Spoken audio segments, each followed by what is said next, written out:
Assalamualaikum warahmatullahi wabarakatuh. Perkenalkan, nama saya Resti Purnamasari dari Prodi PAI. Di sini saya akan menjelaskan FPP, di mana satuan pendidikannya itu ada di SD Negeri 9 Toboli. Mata pelajarannya itu ada pendidikan agama Islam dan budi pekerti. Dan materi pembelajarannya itu ada hati tentram, berperilaku baik. Materi pokok memohon pertolongan. Alokasi waktunya itu ada 1 kali 4 jam pelajaran. Tujuan, langsung saja kita ke RPP. Di sini tujuan pembelajaran yaitu diharapkan peserta didik mampu menyebutkan keutamaan berdoa dengan benar. Dan yang kedua itu diharapkan peserta didik menjelaskan pentingnya berdoa dalam beribadah dengan benar. Dan ketiga itu diharapkan peserta didik mampu mencontohkan perilaku memohon pertolongan kepada Allah Subhanahu wa taala dengan benar. Kita langsung saja ke kegiatan inti, di mana ada pertama mengamati. Semua peserta didik mencermati bacaan teks mohon pertolongan yang ada di buku cetak yang telah disediakan, lalu kemudian membacanya. Dan yang kedua itu ada menanya. Peserta didik diberikan kesempatan untuk menanya tentang hal yang telah ia amati.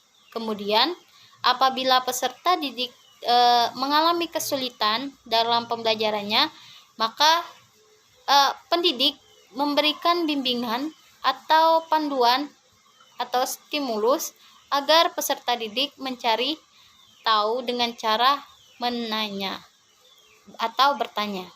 Dan yang ketiga itu ada mengeksplorasi, di mana secara individu maupun berkelompok peserta didik melakukan diskusi untuk menanggapi dan menjawab beberapa pertanyaan. Yang kedua itu ada proses tanggapan dan jawaban atau pelaksanaan diskusi difasilitasi oleh guru sehingga berjalan dengan baik.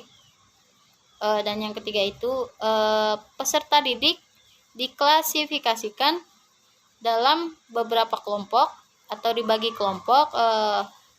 Dan yang keempat itu pelaksanaan diskusi difasilitasi oleh pendidik agar proses diskusi itu menjadi lebih baik. Dan yang keempat itu ada mengasosiasi, di mana guru membimbing peserta didik untuk memberikan tanda centang pada kolom yang tersedia di buku cetak yang telah disediakan. Rubrik ini bertujuan memberikan kesempatan kepada peserta didik menilai dirinya sendiri, di mana penilaian ini merupakan bagian dari penilaian sikap peserta didik dan akan menjadi bahan pengecekan baik oleh guru atau orang tua sendiri. Dan yang kelima itu peserta didik juga bekerja sama dalam kelompok diskusi, mengamati ilustrasi tentang suatu kegiatan. Lalu peserta didik diharapkan mampu memberikan deskripsi di hadapan kelompok lain. Lanjut kita ke mengkomunikasikan, di mana peserta didik mengisi kalimat yang rumpang berdasarkan konteks bacaan yang terdapat dalam pelajaran ini. Peserta didik memungkinkan menjawab dengan gaya dan bahasa sesuai kreativitasnya.